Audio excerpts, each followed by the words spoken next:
حبيت في البداية أسيب حضراتكم بقى مع صوت الأمواج اللي احنا عايشين فيه النهاردة. اسكندرية النهاردة على صفيح ساخن. هتقولي على صفيح ساخن معنى كلامك ايه يا ياسر؟ هقول لحضرتك مش المقصود ارتفاع درجات الحرارة تماما، ولكن اسكندرية النهاردة أجواء أوروبية. اسكندرية النهاردة بالفعل بنعيش جو صعب جدا جدا. لو حضرتك بقى مش من اسكندرية وطبعا متابع معانا أخبار اسكندرية هتقول ايه اللي بيحصل في اسكندريه، هتقول ازاي الناس فرحانه بالاجواء دي، شايفين حاله البحر عامله ازاي. طبعا بمجرد النظر للبحر هتحس فعلا اسكندريه بتغرق النهارده يا جماعه. اسكندريه النهارده الامواج تقريبا ارتفعت وطلعت فوق الشواطئ تقريبا. لو حضرتك بقى ماشي او حضرتك قريب من طريق الكورنيش على الرصيف او على سور البحر، او حضرتك واقف في نفس المكان اللي احنا بنصور لك منه دلوقتي، اكيد حاسس بالشعور اللي انا حاسس بيه وانا بصور لحضراتكم الفيديو ده. اجواء صعبه جدا جدا بنعيشها النهارده في اسكندريه. ايه اللي حصل في اسكندريه؟ ايه التفاصيل الكامله؟ وموجود فين انت دلوقتي يا ياسر؟ هقول لحضرتك التفاصيل الكامله ان شاء الله، هنكملها مع بعض النهارده وهنشرح بالتفصيل. ولكن بقى زي ما اتعودنا، لو حضرتك لسه ما اشتركتش في القناه من فضلك شرفني بالاشتراك وفعل الجرس عشان يوصل لحضراتكم مننا كل جديد. ده لو حابب تعرف كل اخبار اسكندريه. ولو سيادتك طبعا مشترك معانا في القناه، مستني راي حضراتكم في التعليقات، وايه رايكم في اللي بيحصل النهارده في اسكندريه. وعايز اقول لك بالمناسبه ان الاجواء اللي احنا بنعيشها في اسكندريه وارتفاع الامواج الكبير جدا جدا ده مش هيبقى النهارده فقط لا غير، ولكن الموضوع ان شاء الله هيستمر معانا لبكره. رجاء من حضراتكم تقلوا ملابسكم. عايز اقول لكم كمان ان درجات الحراره بتنخفض كل ما بندخل على ساعات الليل. منخفض جوي طبعا ضرب اسكندريه، والمنخفض ده قادم من دول اوروبيه. عايز اقول لك كمان حاجه مهمه جدا جدا، المنخفض ده اثر تاثير مباشر على سرعه الرياح وكمان على ارتفاع الامواج. ولو ركزت معانا، السماء فيها سحب كثيفه جدا جدا جدا، زي ما احنا شايفين مع بعض سحب موجوده ومتراكمه. ده وان ده اللي بيدل على ايه؟ بيدل ان الساعات القريبه القادمه، يعني ساعات الليل زي ما حصل امبارح، هيبقى في امطار غزيره جدا. تابعنا امبارح من خلال صفحتنا على الفيسبوك الامطار القويه جدا اللي كانت ضربت اسكندريه امبارح بالليل. رجاء من حضراتكم للمره الثانيه، لو عندكم بقى اطفال يا ريت الاعتناء باطفالكم. كمان محافظه اسكندريه كانت اعلنت امبارح وقالت يا جماعه احنا داخلين على يومين صعبين جدا جدا. رجاء تقلوا الملابس، رجاء بقى بلاش نمشي في الاماكن اللي قريبه من اعمده الاناره او اعمده الكهرباء. كمان الاماكن اللي بتبقى مثلا زي سكه الترام، الاماكن اللي فيها حديد، السكه الحديد، سكه الترام. ولو حضرتك بقى متابع كمان الاخبار من خلال صفحتنا، فالنهارده الصبح طبعا كلنا اول ما صحينا لقينا الخبر بتاع سقوط الشجره امام الترام في منطقه كليوباترا، وعلى طول حصل تدخل عاجل وتدخل سريع جدا جدا، وتم رفع الشجره من امام الترام بعد ما تم تحويل مسار الترام لبضع الدقائق. ولكن الحمد لله حصل تدخل سريع وعلى طول تم رفع الشجرة وتم تحريك الترام وعاد مسار الترام لحركته الطبيعية. طيب سرعة الرياح أصبحت كام النهاردة في اسكندرية؟ وهل التأثير من المنخفض الجوي اللي جه اسكندرية؟ شايفين يا جماعة الغيوم اللي كان موجود النهاردة في اسكندرية. الجو صعب، وعشان تبقى عارف بكرة كمان حالة الجو هتبقى بنفس الصعوبة. حالة الجو النهاردة صعبة جدا جدا مهما أوصف لحضراتكم.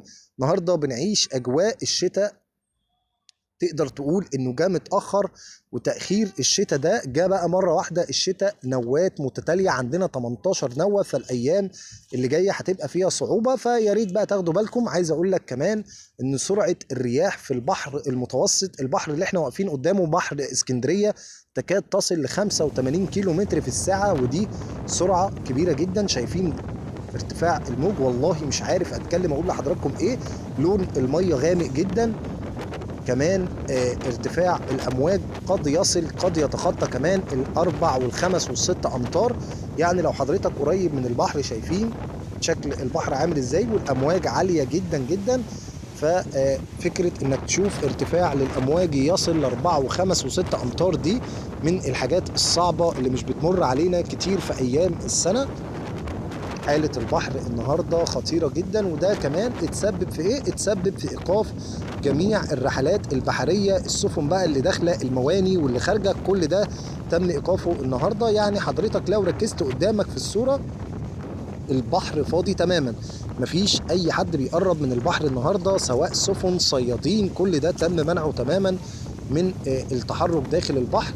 سرعة الرياح بقى جوه البلد كام؟ لان النهارده شفت فيديوهات كتير الناس بتتصور بقى في الشارع وبتقول لك انا وانا ماشي في الشارع حاسس ان في حاجه بتزقني. ايه اللي بيحصل في اسكندريه؟ ايه الهوا ده؟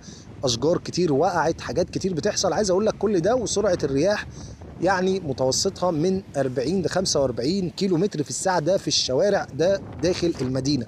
ولكن سرعة الرياح جوه البحر زي ما بقول لك تتخطى ال 85 كيلو متر في الساعة. سرعة رهيبة، سرعة مهما أوصفها لحضراتكم. أنت لو ماشي بقى بسرعة عربية 85 كيلو في الساعة هتحس باللي أنا بقوله لحضرتك. عايز أقول لك من اجمل الايام اللي احنا بنعيشها الايام الشتويه او الاجواء الشتويه في اسكندريه. لسه خلاص هنستقبل كمان نوة في الايام اللي جايه على طول. فاسكندريه اصبحت في الاجواء الشتويه. لو حضرتك جاي اسكندريه لازم تكون عامل حسابك انك لازم تكون بطبيعه اهل اسكندريه. معنى كلامك ايه؟ معنى كلامي لو حضرتك عايز تيجي اسكندريه لازم وانت جاي تتقل هدومك، لازم وانت جاي تكون عارف انك الكام يوم اللي انت جاي تقضيهم هتقضيهم في امطار كده. بصوا احنا ماشيين بره، يعني احنا ماشيين بره على الطريق اهو بعيد عن البحر، ولكن زي ما حضراتكم شايفين الغيوم موجود في كل مكان. لون المية غامق جدا. لون المية احنا عارفين السبب فيه بيكون انعكاس طبعا لون السماء. لو السماء لونها لبني او لونها سماوي زي ما احنا متعودين، لون البحر بيبقى جميل جدا وفاتح جدا. لون السماء غامق والسحب متراكمه زي ما احنا شايفين، فده بينعكس مباشره على حاله البحر وعلى لون البحر. هل بقى يا ياسر التأثير ده على البحر المتوسط فقط لا غير؟ هقول لحضرتك لا، التأثير ده أو المنخفض الجوي ده أثر كمان على البحر الأحمر، ولكن التأثير الأكبر كان على سواحل البحر المتوسط. حضرتك وانت جاي بقى من مطروح ودخلت كمان سيدي عبد الرحمن والساحل الشمالي بالكامل لحد ما توصل اسكندرية، فانت بتعيش نفس الأجواء اللي احنا شايفينها مع بعض. النهارده بقى كنا بدأنا اليوم زي ما بقول لحضراتكم بخبر محزن جدا، موضوع سقوط الشجرة، ولكن محافظة اسكندرية كانت أعلنت ونبهت صراحة وقالت يا جماعة من فضلكم خدوا بالكم من نفسكم، الجو هيبقى صعب جدا. وأنا بأكد على كلام محافظة اسكندرية. وكمان عايز أشكر بقى شركة مياه الشرب والصرف الصحي في اسكندرية على الاهتمام والمتابعة الكبيرة جدا. الشركة بكل صراحة الناس في عز الجو ده الناس نزلوا وأمنوا الشواطئ، والناس كمان رفعوا على صفحة الفيسبوك وقالوا ان في تأمين كامل لجميع شواطئ اسكندرية في حالة خروج الامواج لخارج الشواطئ. فان شاء الله ربنا يسلمنا جميعا، ان شاء الله القادم يكون افضل، ان شاء الله اليومين دول يعدوا على خير.